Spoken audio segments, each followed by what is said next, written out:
And now, Pulitzer Prize-winning journalist and Washington Post editorial writer Jonathan Capehart sits down with NAACP Chairman Julian Bond to discuss the intersection of gay rights and civil rights, marriage equality for all, and a friendship with a gay man who was the architect of the 1963 March on Washington.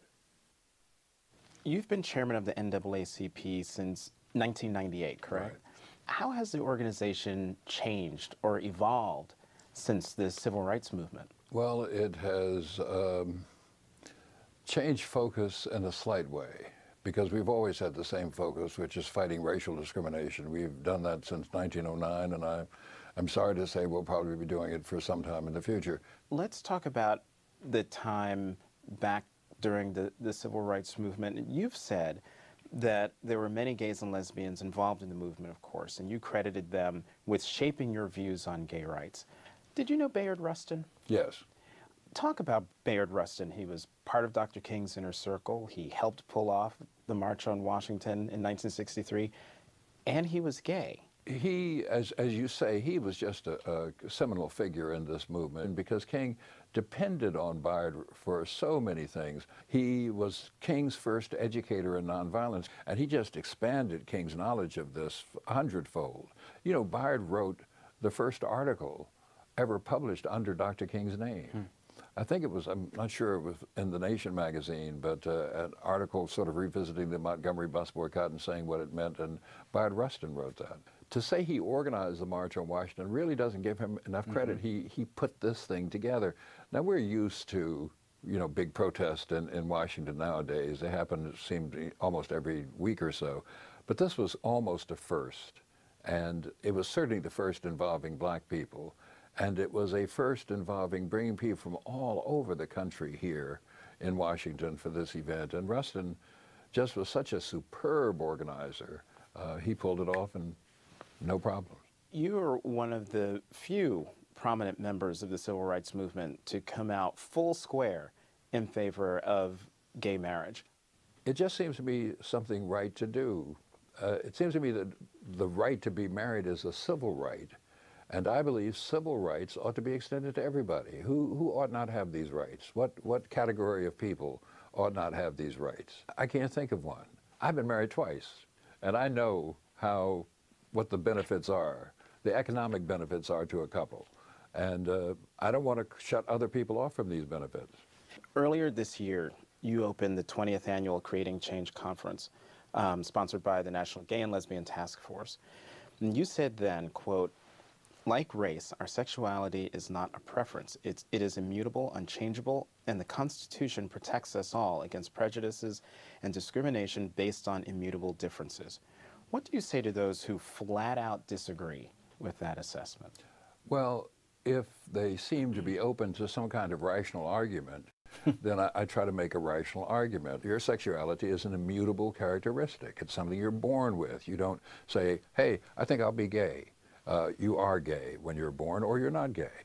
So what is the connection between the civil rights movement and the gay civil rights movement as we know it today? At the bottom, it's these immutable characteristics. You are what you are, and you cannot be discriminated against in this country for what you are. That's the similarity, that's the closeness, and the fact that the black civil rights movement came to public attention before the gay civil rights movement, which is existing at the same time, but I don't think well known to people. These draw from each other, and the gay movement draws tactics and techniques and songs and slogans, as did the Hispanic movement, as did the women's movement.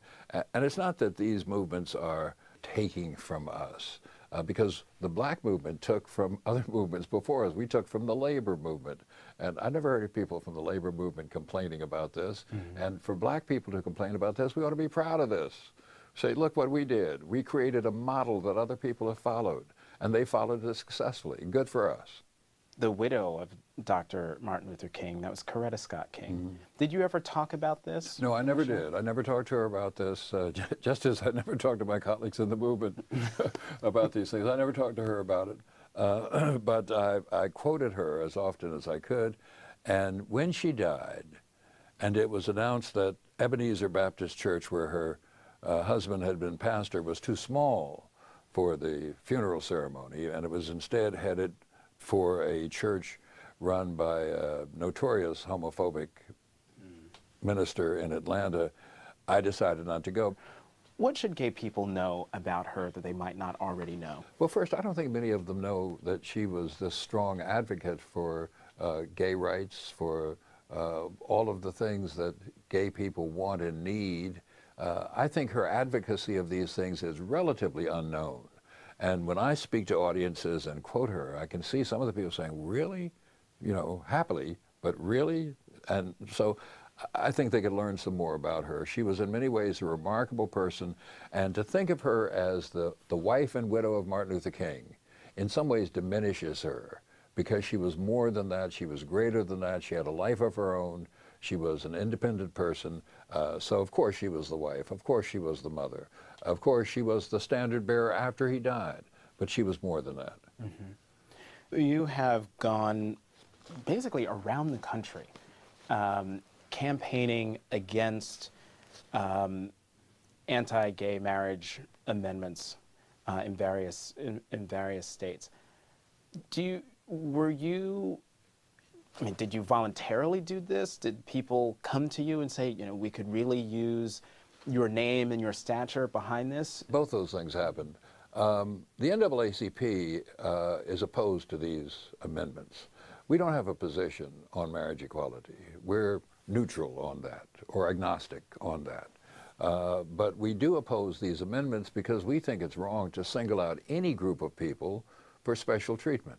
And that's what these amendments do. And so wherever they've raised their heads, we've campaigned against them. And where I've been able to physically go, I've done it myself. Mm-hmm.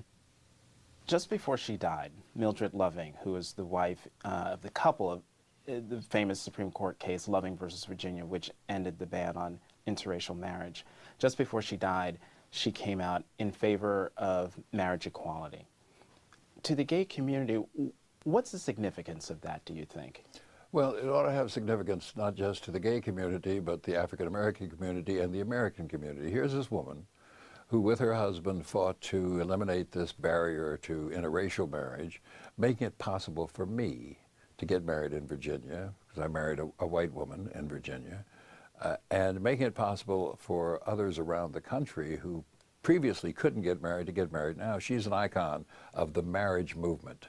And now she can become an icon of the marriage equality movement. So again, like Mrs. King, I don't think as many people know as should know about Mrs. King's attitudes. And I don't think as many people know as should know about Mildred Loving's attitudes. And I'd hope she'd be raised up and used as an example. Here's this woman who fought for her own rights and now feels that she must also fight for others' rights. Here's the closing cosmic question.